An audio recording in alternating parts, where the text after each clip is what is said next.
The bowl Jesus used, a quiet detail that changes everything. Listen till the end for the blessing. There's a detail in the story of Jesus that most people rush past. It's not the bread, it's not the wine, it's not even the table. It's the bowl.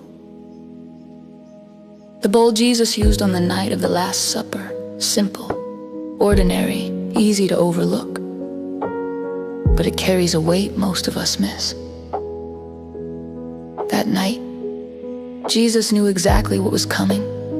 He knew betrayal was already in the room. He knew suffering was hours away. He knew his closest friends would scatter. And still, he sat down to eat with them, not with anger, not with distance, but with intention. In the middle of that meal sat a shared bowl. A single vessel passed around the table. Everyone dipped into it. Everyone touched it. Everyone shared it, including the one who would betray him. That bowl mattered. Because in that culture, sharing a bowl wasn't casual. It meant trust. It meant closeness. It meant belonging. You didn't share a bowl with enemies, you shared it with family. And Jesus knew exactly whose hand would reach into it. Still, he didn't pull it away. Think about that for a moment. Jesus did not remove Judas from the table. He did not expose him publicly. He did not withhold communion. He let him dip his hand into the same bowl. That tells us something uncomfortable. Love doesn't always protect itself. Sometimes love offers itself fully, knowing the cost. The bowl represents more than a meal. It represents shared humanity. Everyone around that table was flawed, confused, afraid, about to fail in different ways. And yet Jesus didn't say, "Clean yourselves up first." He said, "Take, eat." The bowl wasn't for the worthy, it was for the present. Later that same night, Jesus would kneel and wash their feet. Again, a bowl filled with water, held low, used for service. The King of Heaven holding a bowl meant for servants. That's not accidental. The bowl tells us who Jesus really is. Not a God who stays distant.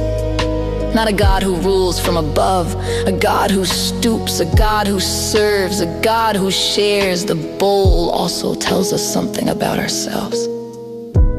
We often want faith without vulnerability, grace without closeness, communion without community. But the bowl requires proximity. You can't share a bowl from a distance. You have to lean in. You have to trust, and trust is risky. That's why the bowl still makes us uncomfortable. Maybe that's why this detail stays quiet in the story.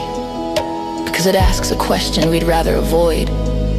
Who would you still share the bowl with, knowing what they might do? Who would you still love, knowing they might hurt you? Jesus already answered that question. He shared the bowl anyway. And here's the part that matters for you. You are not excluded from that table. Not because you're perfect, not because you figured everything out, but because Jesus invites people who are still becoming, still learning, still struggling, still afraid. The bowl was never about deserving. It was about belonging. When Jesus said, "This is my body given for you," he was saying something deeper than ritual. He was saying, I am giving myself completely. No holding back, no conditions. The bowl was open. The offering was full. So when you feel unworthy, when you feel unsure, when you feel like you don't belong, remember the bowl. Remember that Jesus shared it with imperfect hands, with doubting hearts, with someone who would betray him. And he still shares it with you. Sit with that.